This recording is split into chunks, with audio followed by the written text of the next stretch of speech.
नमस्कार. Cook with Sonali मराठीजमध्ये तुम्हा सर्वांचे खूप खूप मनापासून स्वागत. तर आता पावसाला सुरुवात झालेली आहे आणि पावसाळा म्हटलं की अशी कुरकुरीत भजी तर झालीच पाहिजे. तुम्ही इथे हा भज्यांचा आवाज ऐकला असेल. अगदी छान कुरकुरीत आणि ह्याच्यामध्ये सोडा वगैरे काहीही न वापरता आपण ही बनवलेली आहेत. याचा रंगही पाहू शकता किती सुरेख आलेला आहे. तितकी चवीला अप्रतिम होतात, एकदम छान कुरकुरीत राहतात. चला अशाच छान छान रेसिपीजसाठी चॅनलला अजून सबस्क्राईब केलं नसेल तर लगेचच चॅनलला सबस्क्राईब करा आणि बेल आयकॉनचे बटन दाबा. चला तर रेसिपीला सुरुवात करूया.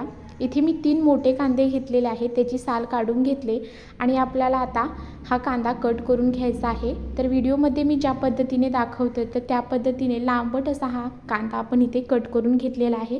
तुम्हाला हव्या त्या पद्धतीने तुम्ही इथे कांदा कट करून घेऊ शकता, पण शक्यतो कांदा कट करताना पातळ कट करायचा आहे.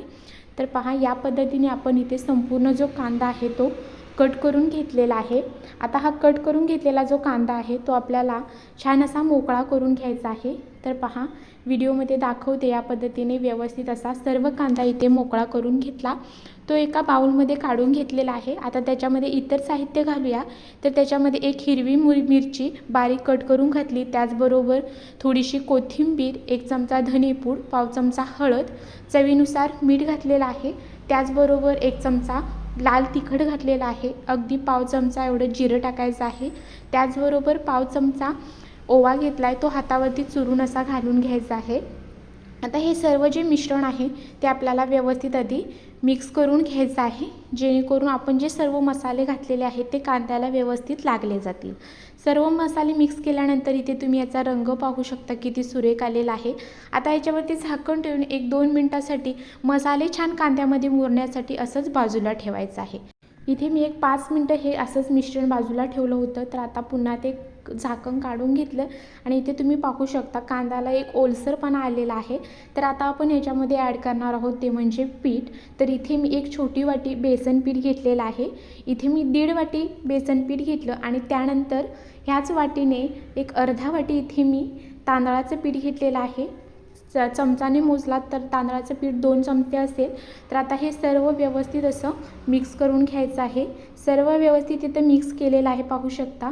आता ह्याच्यामध्ये थोडंसं पाणी ॲड करून आपल्याला हे मिश्रण छान असं तयार करून घ्यायचं आहे. तुम्हाला फक्त पाणी न वापरता जरी मिश्रण तुम्ही मिक्स करून घेतलात तरीही चालेल. तर मी इथे थोडंसं पाणी ॲड केलेलं आहे, अगदी 2 चमचे. आता हे कडकडीत तेल गरम करून घेतले, त्याच्यामध्ये आपण भजी सोडून घ्यायची आहेत. तर पहा, तुम्हाला जितक्या साईजची लहान मोठी भजी आवडत असतील तर त्या पद्धतीने भजी सोडून घ्यायची आहेत. भजी सोडल्यानंतर लगेचच ती परतायची नाहीत, थोडीशी त्याला तळू द्यायची आहेत आणि त्यानंतर थोडीशी ती मोकळी करून घ्यायची आहेत, जेणेकरून कढईला चिकटणार नाहीत आणि खालची बाजू करपणार नाही याच्यासाठी.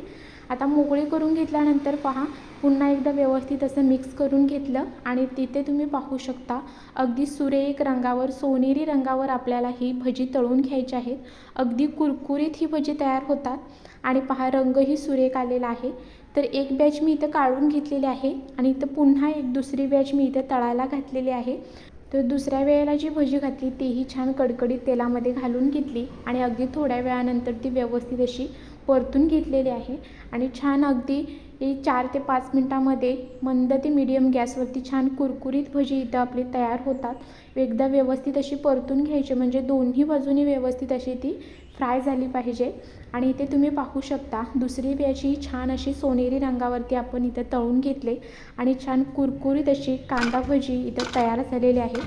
तुम्ही इथे भज्यांचा आवाजही ऐकू शकता, अगदी छान क्रिस्पी आणि कुरकुरीत तयार झालेले आहेत. अशा छान छान रेसिपी पाहण्यासाठी चॅनलला अजून सबस्क्राईब केलं नसेल तर लगेचच चॅनलला सबस्क्राईब करा, बेल आयकॉनचे बटन दाबा. त्याचबरोबर व्हिडिओ जास्तीत जास्त लोकांपर्यंत शेअर करा आणि तुम्हीही गरमागरम कुरकुरीत भजी सोबत मिरची आणि गरमागरम चहा एन्जॉय करा. धन्यवाद.